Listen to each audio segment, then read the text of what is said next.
Pessoal, boa tarde. Aqui é Anselmo Heidrich, né? Usando a câmerazinha do notebook mesmo. O vídeo não tem uma boa qualidade assim, mas vai de um jeito mais prático, né? Bom, o negócio é o seguinte, né? Como você já deve imaginar, esse final de semana deu o que falar por causa da prova do Enem, correto? E tem muitas coisas para comentar sobre essa prova, né? Muitas críticas que você já deve imaginar do que se trata. Só que eu acho que a questão fundamental é como abre a prova, né? E é a questão número um, uma citação de um trecho da fala da militante feminista e pró-comunista, namoradinha do Sartre, filósofo dos anos 60, que simpatizava enormemente com a ditadura comunista de Mao Tse Tung, né?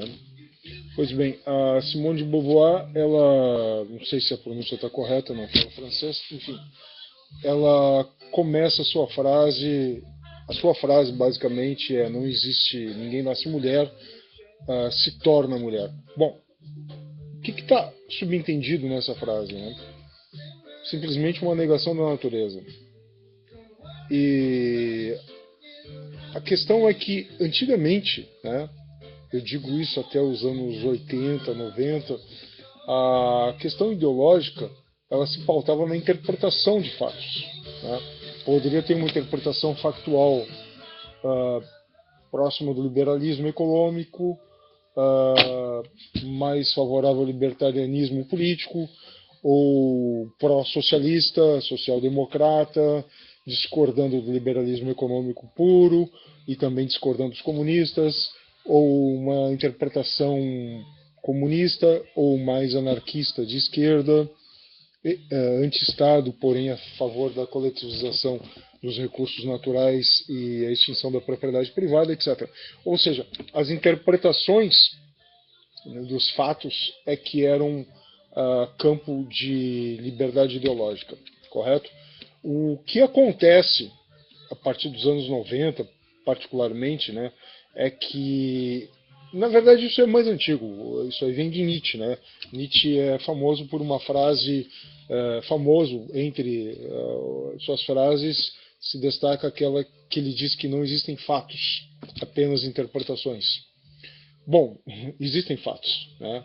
Basta se atirar de um edifício para você perceber que existe um fato chamado gravidade, né? Força gravitacional, né? Não existe mera interpretação de se eu estou caindo, se eu vou me esborrachar no chão, se meus órgãos vão se esfacelar, né? Isso vai acontecer, é um fato. Bom, então claro que a observação de Nietzsche é importante, há uma certa dose de exagero, né? Ele peca por ser hiperbólico, etc. e tal. Bom, isso não vem ao caso. O problema é que essas novas ideologias têm se constituído com base na negação de fatos, né? E no caso da citação dentro da prova do Enem, uma negação do sexo, né?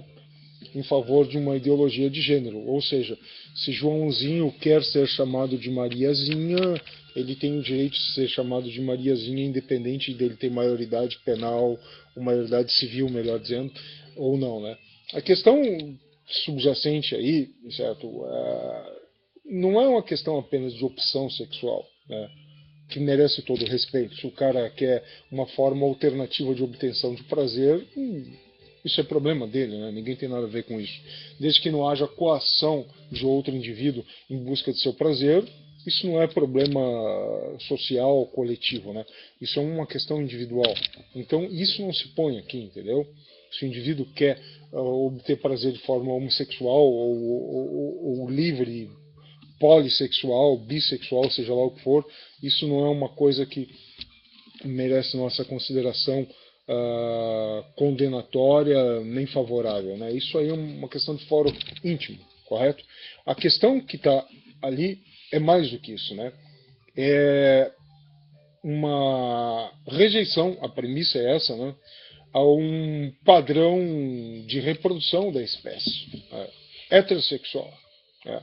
E a questão da heterossexualidade não é uma questão de opção, né? É uma questão de necessidade, correto? Então, a frase da Simone de Beauvoir de que ninguém nasce mulher, isso é ridículo, correto? Se nasce ou mulher ou homem. E entre essas situações, que não são opções, né? Não se escolhe para nascer isso ou aquilo, existe o hermafrodita. Bom, detalhes biológicos à parte, que eu não vou me aventurar a discutir, porque eu realmente não domino o assunto, o fato é que a militante feminista ela tenta negar um fato biológico, né?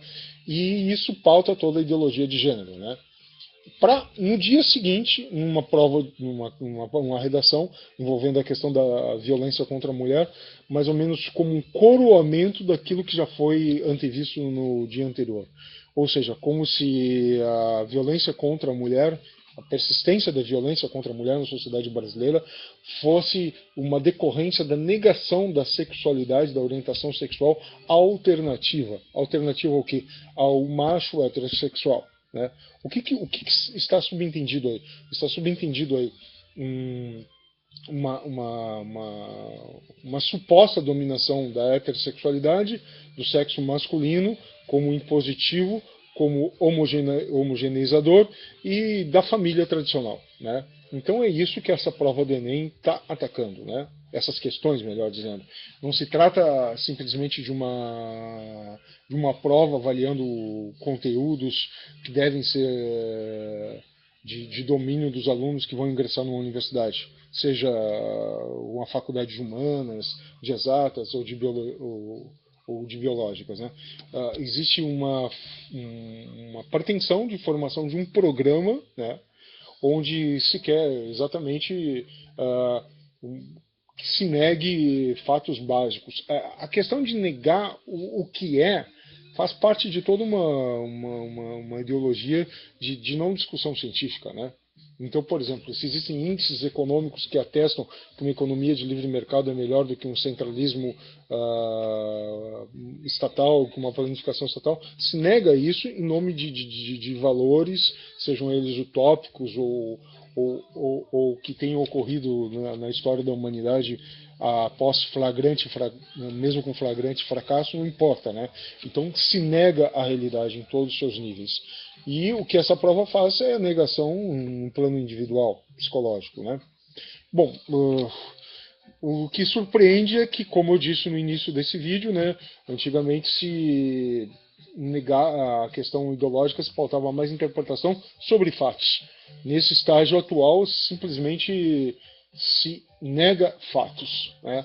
Onde isso vai parar, eu não sei.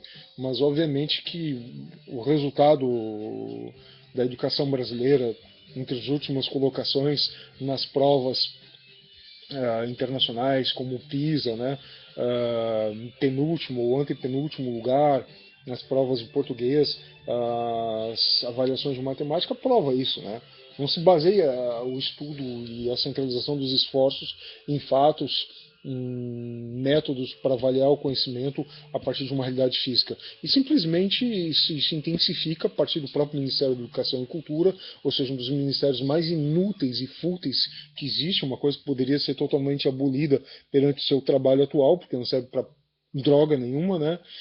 Simplesmente se intensifica um discurso, uma retórica com fins promocionais de uma ideologia que até mesmo no país onde ela tem sido mais incentivada desde o seu nascedouro, que é a Noruega, ela tem mostrado o verdadeiro paradoxo na situação do trabalho, do emprego da mulher e do homem. Ou seja, por mais que se intensifique a situação querendo mostrar que não há uma divisão de sexos relevante para o exercício das funções da sociedade, ela persiste ainda, né?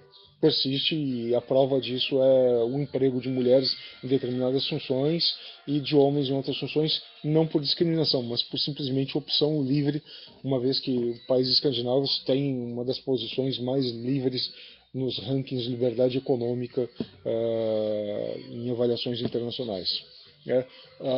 Por que forçar isso, né? Forçar e acabar com isso? Bom, talvez não seja algo explícito, talvez não seja algo consciente, exceto para algumas cabeças desses iluminados, mas é simplesmente uma tentativa de acabar com toda a estruturação social, familiar, tradicional, né? Porque é a base de resistência da sociedade perante os planos totalitários de mentes revolucionárias.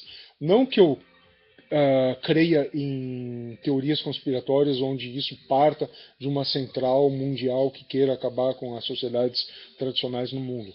Mas existe uma cultura, assim, antitradicionalista, anticonservadora no mundo, em curso. Né? Se há algum alento em tudo isso, é que por mais que eles se esforcem, seus esforços parecem em vão porque a resistência é muito grande. Né? Bom, vamos ver o desenrolar da situação, o que teremos futuramente, mas dos governos brasileiros, principalmente esse que está aí, da sua estrutura estatal e particularmente do Ministério da Educação e Cultura, a gente só pode esperar mais lixo ideológico. Tá bom? Obrigado, por hora é só.